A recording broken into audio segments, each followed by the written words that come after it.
naganap sa dalawang dating magkababata. Ito po ang aking kaibigan na si Eva Castillo. But when they were younger, we were actually friends. Pagkat si Minerva Castillo ang mahigpit na kalaban ni Regine Velasquez sa mga amateur singing contests. At bilang pagbabalik tanaw sa kanyang nakaraan, ipinahanap ni Regine si Eva para sila'y magkasamang muli. Natutuwa po ako kasi hindi po niya ako nakalimutan, kahit po na Regine Velasquez na po siya, ganun. Sabihin mo nga kung anong ginagawa mo sa akin ng araw. Sige na, nilalapas mo ko, diba? Sabihin mo, konti na. Sabihin mo, pinatalo mo ko. Next time, diba, talo mo ko. Hindi lagi mo. Hindi ko ako lagi natalo, may paro. Nalulungkot naman po kasi nakita kami na ganito po ako. Yung hindi maayos. Expected po kasi niya okay. Yung nasa maayos po. 6 na taong gulang pa lang si Eva Castillo nang magsimulang sumali sa mga amateur singing contest. Dahil dito, nang una silang magkatunggali ni Regine sa mga paligsahan. Isa na siyang bihasang amateurista. Si Eva nun talagang kumpleto sa Ricardo, yung kumpleto sa arte, mula sa pag-akit sa stage, mula sa pagbitaw ng microphone at pagkanta, nandun na lahat. Kasi si Regine nun, kung compare natin kay Eva, nasa eksperyado na si Eva. Itis po. Hindi po talaga ako nakakaranas ng talo. Kinita ko po nun, hindi po ako, mga 60, 70. Sa murang edad, breadwinner ng pamilya si Eva. Kaya maaga rin siyang tumakas sa responsibilidad sa pamilya. Kala ko po kasi magtakas po yung ginawa ko, makakatakas na po ako. Nasuot po uli ako sa isang mas malaki pong responsibilidad. Yun nga po yung nakapag-asawa ko, nagka-baby. Habang si Regine Velasquez ay umani ng kaliwat kanang tagumpay sa buhay, si Eva nakatira sa isang maliit na silid at nagtitinda-tinda o sumasali pa rin sa maliliit na amateur singing contest para may makain ang pamilya. Hindi po lahat sinasalihan ko. Namimili lang po ako nung medyo mababa po yung premyo. Kasi nga po pagka pumalaki yan ng price, marami pong kalaban na magagaling.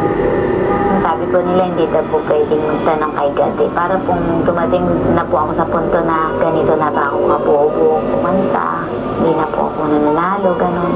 Lagi ko pong binubulong sa kanya yun. Bigyan pa po ako ng sa pagkakataon.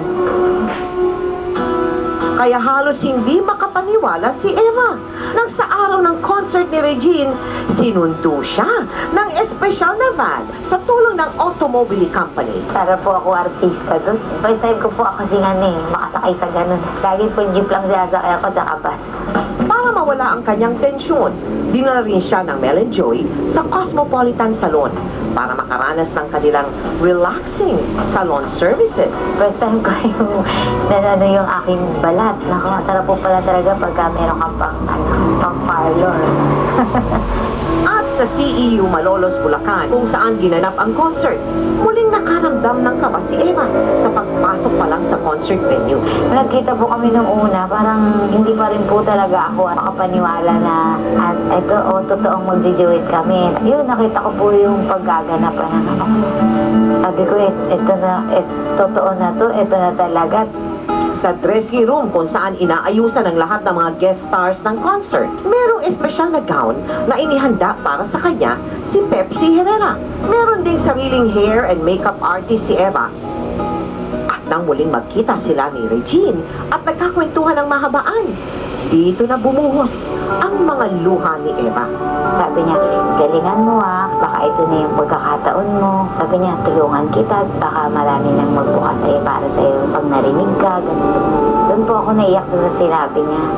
Sabi ko kay Regine, tutulungan ko siya pagkatapos itong show na to. Pag may mararating siya, gusto ko siyang sumikat.